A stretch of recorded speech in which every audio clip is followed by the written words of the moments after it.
Hello friends, अस्सलाम वालेकुम। आज हमारा ऑटोनॉमिक नर्वस सिस्टम फार्माकोलॉजी का 5वां लेक्चर है। पिछले लेक्चर में हमने लिपिड सॉल्युबल ड्रग्स को डिस्कस कर लिया था। इस लेक्चर में हम वाटर सॉल्युबल ड्रग्स को डिस्कस करेंगे। वाटर सॉल्युबल ड्रग्स को हम एसिटाइल कोलिन ईस्टरेज इनहिबिटर्स भी कहते हैं।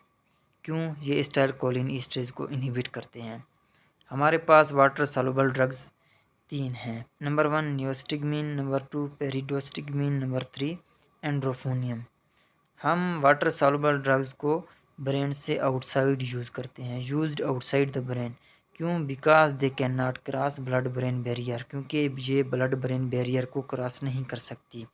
और जो लिपिड सॉल्युबल ड्रग्स थी वो ब्लड ब्रेन बैरियर को क्रॉस कर सकती थी, इसीलिए हम वो उसको ब्रेन में भी यूज़ करते थे।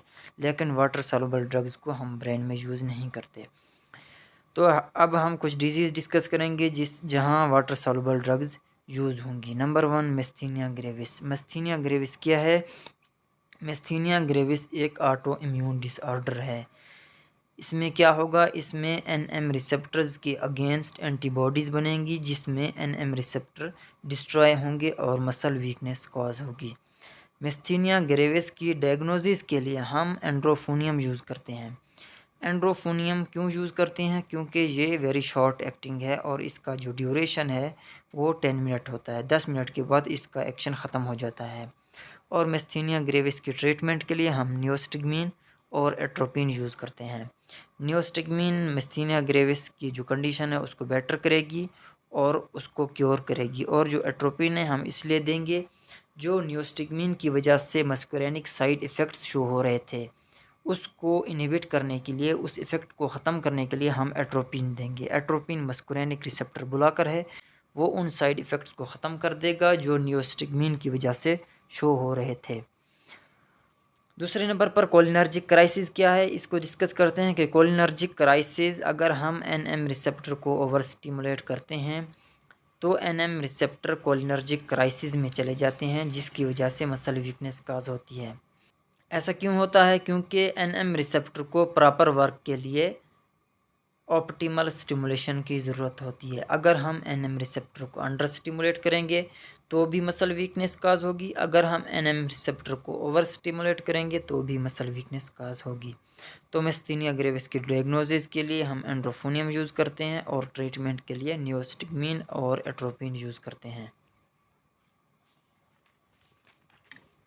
दूसरे नंबर पर हमारे पास जो डिजीज़ है वो कोबरा बाइट की वजह से काज होती है। कोबरा एक स्नेक है और न्यूरोटॉक्सिक स्नेक है। उसका जो विनम है वो न्यूरोमस्कुलर जंक्शन में जाता है और एनएम रिसेप्टर को ब्लॉक कर देता है, जिसकी वजह से मसल वीकनेस काज होती है। कोबरा की ट्रीटमेंट भी उसी तरह होगी जिस तरह मेस्थीनिया ग्रेविस की ट्रीटमेंट के लिए हमने ड्रग्स दी थी। कोबरा की ट्रीटमेंट के लिए हम नियोस्टिग्मीन और एट्रोपिन देंगे। नियोस्टिग्मीन जो मसल वीकनेस है उसको रिवर्स करेगी और एट्रोपिन नियोस्टिग्मीन की वजह से जो साइड इफ़ेक्ट्स शो हो रहे थे उनको इनहिबिट करेगी। नंबर 3 मसल रिलैक्सेंट को रिवर्स करने के लिए हम वाटर सॉल्युबल ड्रग्स देंगे। Reversal of muscle relaxant. Reversal of muscle relaxant क्या है? सर्जरी के दौरान हम नॉन डिपोलराइजिंग मसल रिलैक्सेंट देते हैं। कौन कौन सी नॉन डिपोलराइजिंग मसल रिलैक्सेंट देते हैं? अट्राक्योरियम और पेनक्यूरोनियम।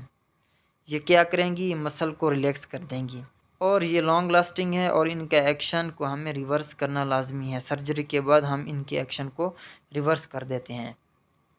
इसकी ट्रीटमेंट के लिए भी वही यूज़ होगी जो कोबरा बाइट और मेस्थीनिया ग्रेविस की ट्रीटमेंट के लिए यूज़ हुई थी।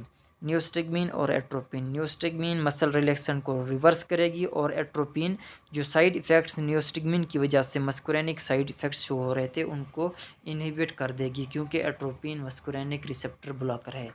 चौथे नंबर पर हम water soluble drug post operative paralytic ileus के लिए देंगे। ऑपरेशन के बाद इलियस में पैरालिसिस हो जाती है, जिसकी वजह से वो प्रॉपर वर्क नहीं करती। उसको प्रॉपर वर्क के लिए हम नियोस्टिग्मीन देते हैं ताकि वो प्रॉपर वर्क करे, और बेथेनिकोल भी यूज़ कर सकते हैं। नंबर 5 पर हम वाटर सॉल्युबल ड्रग्स को पोस्ट ऑपरेटिव यूरिनरी रिटेंशन के लिए देते हैं। कौन सी ड्रग यूज़ होगी? नियोस्टिग्मीन होगी और बेथेनिकोल होगी। एट्रोपिन को हम पोस्ट ऑपरेटिव पैरालिटिक इलियस में भी यूज़ नहीं करेंगे और पोस्ट ऑपरेटिव यूरिनरी रिटेंशन में भी यूज़ नहीं करेंगे। क्यों यूज़ नहीं करेंगे? क्योंकि एट्रोपिन मस्कुरेनिक रिसेप्टर ब्लॉकर है। अगर हम एट्रोपिन यूज़ करते हैं तो मस्कुरेनिक रिसेप्टर्स को ब्लॉक कर देगी, जिसकी वजह से नियोस्टिग्मिन का कोई इफ़ेक्ट शो नहीं होगा। हमारा ये आज का लेक्चर ख़त्म हो गया। अगर आपने हमारे चैनल को सब्सक्राइब नहीं किया, हमारे चैनल को सब्सक्राइब कर लें और बेल आइकन को प्रेस कर लें।